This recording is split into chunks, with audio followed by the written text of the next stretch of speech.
done in the past and talking about it versus sin. Sin is, well, how the Course in Miracles describes it, at least in this section I'm going to read, is sin is strictly an individual perception seen in the other, yet believed by each to be within himself.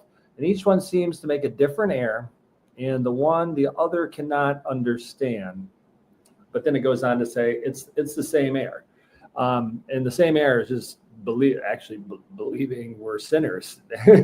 That's an error, which barely any of the churches teach. So it's always interesting. I don't stream this in conversations, although I'm streaming it online. But it's a good learning when you think about it. We do like, oh, there's that error in that person, and we know of error in ourselves or sin. I'm saying sin for the purpose of everybody out there who likes to believe in sin and point out everybody's flaws.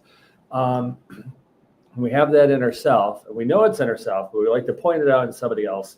And literally that is the error. Now the holy relationship undoes the error. So a holy relationship starts from a different premises. Each one has looked within and seen no lack. A lot of our relationships come from a point of lack. Actually, in this section, it says for an unholy relationship, so let's go with unholy relationship, is based on differences where each one thinks the other has what he has not. They come together, each to complete himself and rob the other. They stay until they think that there is nothing left to steal, and then they move on.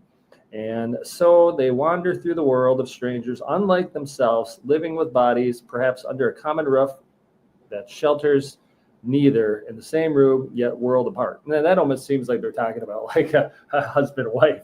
And I chuckle a little bit, but I do think sometimes that's where a lot of relationships at. Like, obviously, a lot of them end in divorce, and it's like, well, you don't serve the purpose anymore, so I'm done with you, right? But they get into the relationship in an unholy way. Now, when you go to church, they try to make it holy and get you going to the right path, and I'm sure they're doing many of the things right. But the biggest challenge is seeing sin in one another totally makes it unholy right away.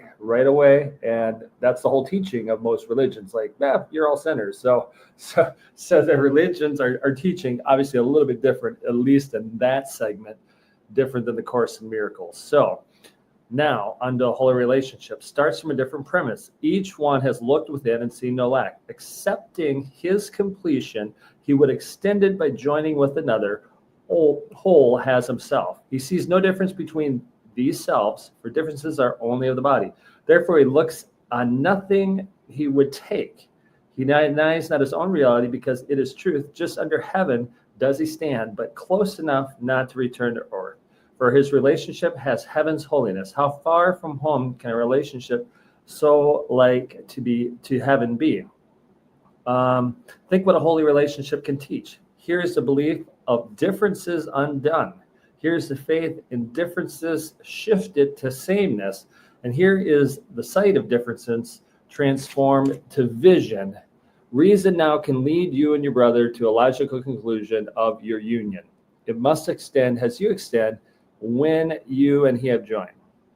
So it must reach beyond ourselves. Like, we are here to reach beyond ourselves and join with other people and join in a different way of the worldly way of doing things, which is what I just described earlier. Like, what can I get from somebody? What can I take from somebody? Oh, they're not serving the purpose.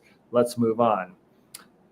And see the sameness, the oneness. The oneness is the oneness you knew that we are created in the image of God, that we are here to help everybody understand that, which many of us don't. And again, I could go out tomorrow, today, and just totally space out for a segment, because I don't know why we do that. But in studying this, it makes it easier to see the goodness, the oneness, the blessedness, the holiness in other people instead of their shortcomings. And when I catch myself seeing their shortcomings, it's like, make a new choice. So for us here today, the learning is a holy relationship is one that sees somebody else the same And sin sees the differences and points out the differences and points them out as lack and sees the differences and sees what they can take. That's what sin does. Holy relationship, nothing's needed. It's extending the knowingness of our oneness to somebody else to help all of us realize that we are the same. If you believe in God, like, how can you not, like almost the reading says, not come to the conclusion that we are that we don't have differences if you actually dig in deep enough. You might say, well, the bodies have differences. Again, the bodies are different in what we're talking about. We're talking about the spiritual side. So again, hope that helps. Maybe confuse people. Try my best to share it. Have your